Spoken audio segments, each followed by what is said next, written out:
सोने के पिंजरे में एक तोता कैद था और तोता बोलने वाला था।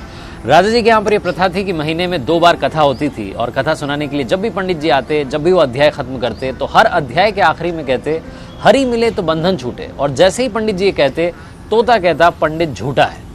और जैसे ही तोता ये कहता पंडित जी के लिए सिचुएशन अजीब हो जाती, हर बार एम्बैरेसिंग सिचुएशन हो जाती। 2-3 बार तो चल गया, लेकिन पंडित जी को लगा कि तोता मानने वाला नहीं।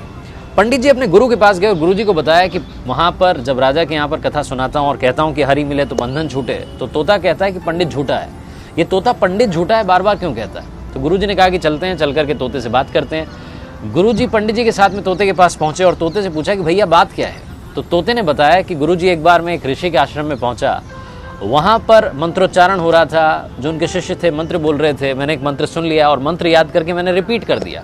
जैसे ही मैंने मंत्र बोला तो ऋषि के शिष्यों ने देखा कि बोलने वाला तोता है। उन्होंने मुझे पकड़ लिया, लोहे के पिंजरे में कैद कर दिया।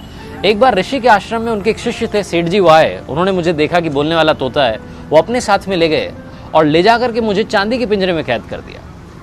एक बार राजा जी के यहाँ पर दावत थी तो सेठ जी ने सोचा कि क्या गिफ्ट दिया जाए। फिर उन्हें मेरी याद आई, उन्हें लगा कि इससे महंगा कोई गिफ्ट नहीं हो सकता। वो मुझे लेकर के गए और राजा को भेंट कर दिया। रानी को मैं बड़ा पसंद आया और मुझे सोने के पिंजरे में कैद करवा दिया। कुल मिलाकर के रहा मैं पिंजरे में ही, मेरा पिंजरा नहीं छूटा। तो जब जब मैंने हरि का नाम लिया मेरा बंधन नहीं छूटा। गुरुजी ने तोते को अपने पास बुलाया और उसके कान में एक बात कही। गुरुजी पंडित जी को लेकर के वहां से चले गए। अगली सवेरे जब सुबह हुई तो राजा के सेवकों ने देखा कि पिंजरे में तोता मरा हुआ था, उल्टा पड़ा हुआ था। उन्हें बड़ी चिंता हुई और राजा को बुलाने गए। पिंजरे का गेट खोला और जैसे ही गेट खोला तोता उड़ गया और उड़ते उड़ते बोला गुरु मिले तो बंधन छूटे। इस लाइफ में सही गाइडेंस का होना बहुत ज़रूरी है। आप किससे सलाह ले रहे हैं बहुत ज़रूरी है। अगर आप गलत आदमी से सलाह लेते रहेंगे तो आप गलत दिशा में बढ़ते जाएंगे और आपका कुछ नहीं हो पाएगा।